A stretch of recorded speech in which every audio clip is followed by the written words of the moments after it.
जी साथियों नमस्कार। आप सभी का बहुत बहुत स्वागत है।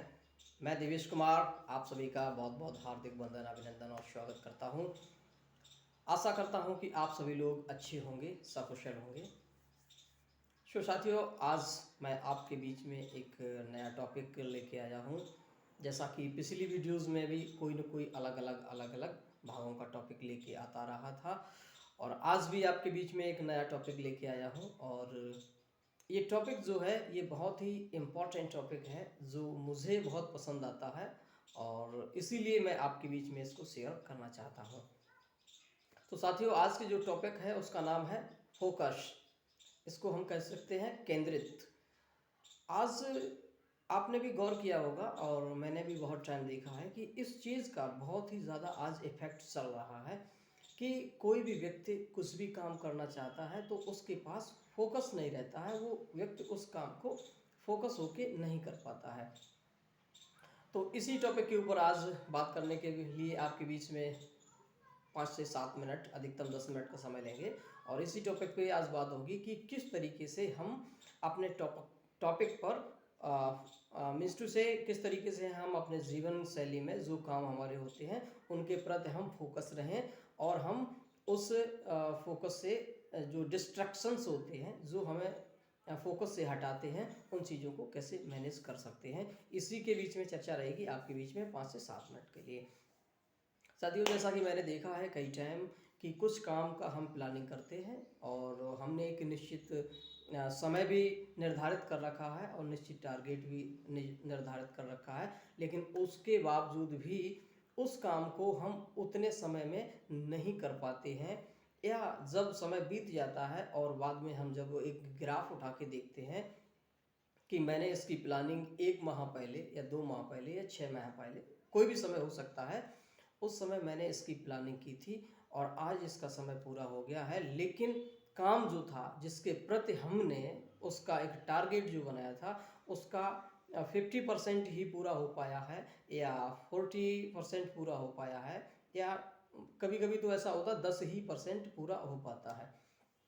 मतलब कि जब हम देखते हैं उसको कि हमारा 100% जहाँ काम होना था तो उसका आधा ही हुआ है या उसका भी आधा हुआ है। तो इसके लिए जब हम बैकग्राउंड में जाते हैं और वहाँ पर ये देखते हैं कि आखिर क्या कारण रहे थे कि इस काम को जब मैंने एक निश्चित अवधि, निश्चित टाइम के लिए फिक्स किया था, तो फिर ये काम आखिर हो क्यों नहीं पाया, इसमें क्या क्या कारण ऐसे रहे, क्या रीजन्स ऐसे रहे जिनकी वजह से ये काम हम समय से पूरा नहीं कर पाए। तो साथियों, जो मेरे साथ घटना घटित होती है, मैं सोचता हूँ मेरे जैसे बहुत सारे साथी होंगे उनके भी साथ इसी तरीके की घटनाएं घटित होती होंगी जो समय से काम को पूरा नहीं कर पाते होंगे। तो साथियों, जब हम किसी काम को किसी समय के लिए निश्चित करते हैं और उसको नहीं कर पाते हैं तो बीच में जो नहीं करने का जो तथ्य रहता है उसे कहते हैं कि अपने प्रति, काम के प्रति फोकस न रह पाना, या डिस्ट्रैक्शंस जो होते हैं वो हमें उस काम से भटका देते हैं और उस काम को करने में हमें मतलब उसके प्रति हमारा 100% एनर्जी नहीं रह पाता है। तो साथियों, वैसे तो आज के समय में अगर देखा जाए तो चारों तरफ एक ऐसा माहौल और इस तरीके का एक ऐसा इन्वायरमेंट फैला हुआ है जिसमें हम ये देखते हैं कि हमें हमारे केंद्र से फोकस करने वाली बहुत सारी चीज़, हमारे केंद्र पर न फोकस करने वाली बहुत सारी चीज़ें कहीं ना कहीं उपलब्ध रहती हैं।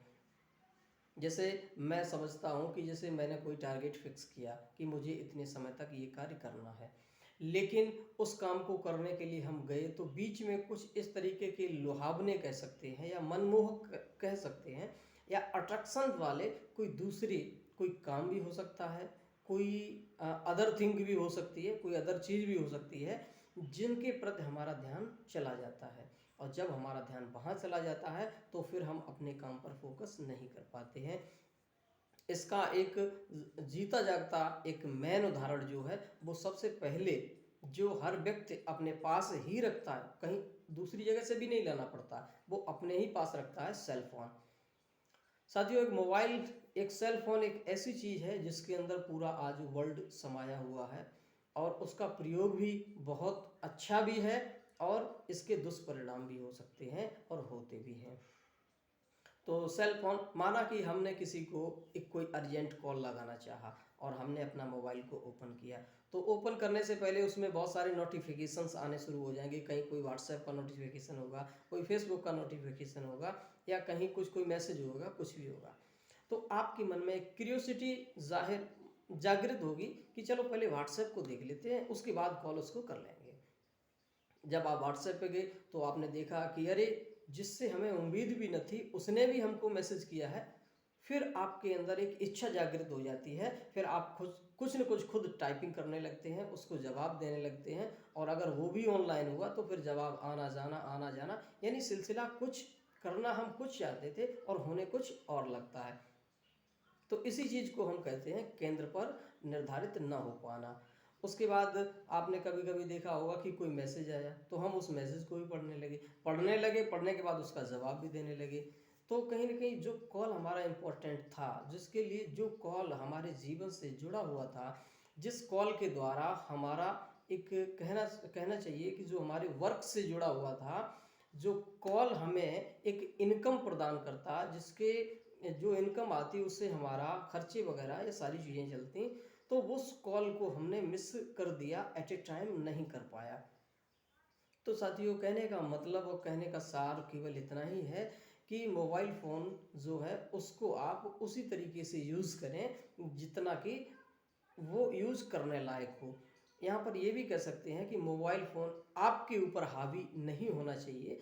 आपको उसको एक मात्र और मात्र टेक्नोलॉजी या कहने एक वस्तु के हिसाब से उसको प्रयोग करना चाहिए। अगर मोबाइल आपको प्रयोग करने लगा है तो ये आपके लिए खतरनाक हो सकता है, ये आपके लिए बहुत ही ज़्यादा नुकसानदायक हो सकता है, ये आपके टाइम को भी बर्बाद कर सकता है, ये आपके बहुत ही इम्पोर्टेंट जो वर्क हैं उन्हें आगे पीछे भी कर सकता है। और इम्पोर्टेंट वर्क को अगर आगे किया या डिले किया तो इसका मैं समझता हूँ कि बहुत ही कम मात्रा में या बहुत ही कम चांस रहते हैं कि इसका फिर कोई अच्छा रिजल्ट भी हमें मिले। तो ये सेल फोन मात्र एक मैंने उदाहरण लिया है। इसी तरीके से जो लोग सेल फोन नहीं भी यूज़ करते हैं, अभी भी काफ़ी लोग ऐसे हैं जो सेल फोन नहीं भी यूज़ करते हैं, जो सेल फोन नहीं यूज़ करते हैं उनके साथ भी डिस्ट्रैक्शंस होते हैं। वो कैसे डिस्ट्रैक्शंस होते हैं? वो इस तरीके के होते हैं, जैसे माना कि आप मार्केट में गए और आप अपनी जगह पे बिल्कुल निश्चित हैं कि हमें एक 10 रुपए वाला घड़ी साबुन चाहिए, बिल्कुल आप फिट हैं, आपने बिल्कुल क्लियर कर रखा है कि मुझे 10 रुपए वाला ही घड़ी साबुन चाहिए। लेकिन आप अच्छी सी दुकान पे गए, शोरूम में गए, तो वहाँ कांच के जो शोकेस होते हैं तो उसमें रखा हुआ कहीं कोई साबुन, कहीं कोई, कहीं कोई, कहीं कोई, कहीं कोई, और उनके एडवर्टाइज भी लगे हुए नीचे। जो एडवर्टाइज होते हैं वो बहुत ही मनमोहक होते हैं। उनको हमने देखा तो उसमें दिखाया जाएगा एक युवा व्यक्ति है, उसने इस साबुन का प्रयोग किया और बहुत ही हैंडसम हो गया। तो कहीं न कहीं इस तरीके से हमारे मन में भी इच्छा आती है कि अच्छा, इस साबुन को नहाने से ऐसा कुछ रिजल्ट आ सकता है। तो कहीं न कहीं हम अपने जो लक्ष्य था, जो हमें चाहिए था, उससे हम भटक गए। तो कहना मात्र इतना ही है आपके बीच में कि जो हमें चाहिए उसके लिए हम पहले 100% दृढ़ होने चाहिए कि आखिर हमें क्या चाहिए। उसका नाम, उसका उस जो चीज़ हमें चाहिए उसका 100% सब कुछ क्लियर होना चाहिए कि आखिर हमें चाहिए क्या। तो इस तरीके से हम मार्केट में शॉपिंग करते हैं। कुछ और भी होते हैं, कभी कपड़े की दुकान पे जाना हुआ, या कभी कुछ बर्तन की दुकान पे जाना हुआ, या एनीबॉडी कुछ भी क्षेत्र में हो सकते हैं। तो इस तरीके से ये डिस्ट्रैक्शंस होते हैं, ये हमें हमारे मूल जो मूल होता है, मैन होता है, मैन वर्क से हमको ये अलग करते हैं। अच्छा, एक चीज़ आपके बीच में और शेयर करना चाहते हैं कि ये जो डिस्ट्रैक्शंस होते हैं ये इतनी अच्छी तरीके से मॉडिफाई किए जाते हैं, इतनी अच्छी तरीके से बनाए जाते हैं कि ये हमको लुभाएंगे ही लुभाएंगे, हम इनसे बच नहीं सकते हैं। क्योंकि ये प्रचार हुआ या जो भी दिखावे वाली चीज़ें हुई, तो वहाँ पर बैठे हुए जो इंजीनियर्स हैं, ये जो बड़े बड़े वहाँ पर माइंडेड व्यक्ति हैं, तो वो इस तरीके से डिज़ाइन करते हैं कि हमारी भावनाएं जो होती हैं वो किस तरीके से उनसे अटैच हो जाएं, उस प्रचार से, उस प्रोडक्ट से, या उस एनीबडी सर्विस से, कुछ भी हो सकता है। तो कहने का भाव या सारी केवल इतना ही है कि डिस्ट्रैक्शंस तो आएंगे, डिस्ट्रैक्शंस तो आएंगे, बस केवल हमें उनसे बचना होगा। और बचने के लिए केवल एक ही पॉइंट होता है, वो ये होता है कि हमें जो करना है वो करना है, उसमें फिर कोई फेरबदल नहीं होना चाहिए। और जिस वक्त हमें करना है उसी वक्त हमें करना है, उसके लिए हमें डिले भी नहीं करना चाहिए। अगर हमने उसको डिले किया, अगर हमने उसकी अपेक्षा कोई दूसरा कार्य किया, तो हम समझते हैं मेन काम को हम कभी कर ही नहीं पाएंगे। क्योंकि आज मार्केट या सोसाइटी या कह सकते हैं कि पूरा देश इस तरीके की चमक दमक में चल रहा है, जहां पर कोई न कोई ऐसी लुभावनी चीज़ जरूर होगी जो हमको भा जाएगी। और वो अगर हमको भा जाएगी तो कहीं न कहीं हम अपने मूल कार्य से भटक जाएंगे। तो आपके बीच में केवल इतना ही मैसेज मैं छोड़ना चाहता हूँ कि आप जो भी करें वो पूरे दृढ़ विश्वास के साथ, पूरी लगन के साथ, और ये समझ लें कि इसको डिफोकस करने के लिए बहुत सारी चीज़ें आएंगी, और उन आने वाली चीज़ों को हमें नज़रअंदाज करना है, और जो काम का हमने दृढ़ प्रतिज्ञा की है उसको ही पहले करना है।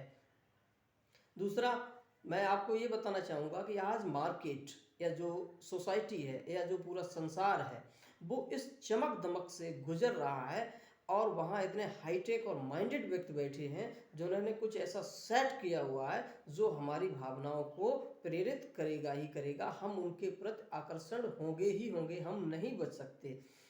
तो इस दरमियान हमें बचने के लिए केवल एक ही बात का ध्यान रखना चाहिए, और ध्यान रखना भी होगा कि जिस समय कोई चीज़ आकर्षित हमें करे तो हमें समझ लेना चाहिए कि अभी इस चीज़ की आवश्यकता नहीं है। जब इसकी आवश्यकता होगी तो हम इस पे ध्यान देंगे, अभी हमारे लिए वो काम इम्पोर्टेंट है और हमें उस काम को करना चाहिए। तो आपके बीच में आके काफ़ी अच्छा लगता है, आपसे बात करके काफ़ी अच्छा लगता है। आपके जो कमेंट्स आते हैं उनको भी हम पढ़ते हैं, काफ़ी बढ़िया लगता है। और जैसा कि मैंने शुरू में भी बताया था, अपना एक ही उद्देश्य है, सीखते रहो सीखते रहो सीखते रहो, और ये सीखने का कभी सिलसिला ख़त्म नहीं होना चाहिए। मैं भी आज आपके बीच में सीख रहा हूँ, धीरे धीरे कोशिश भी कर रहा हूँ।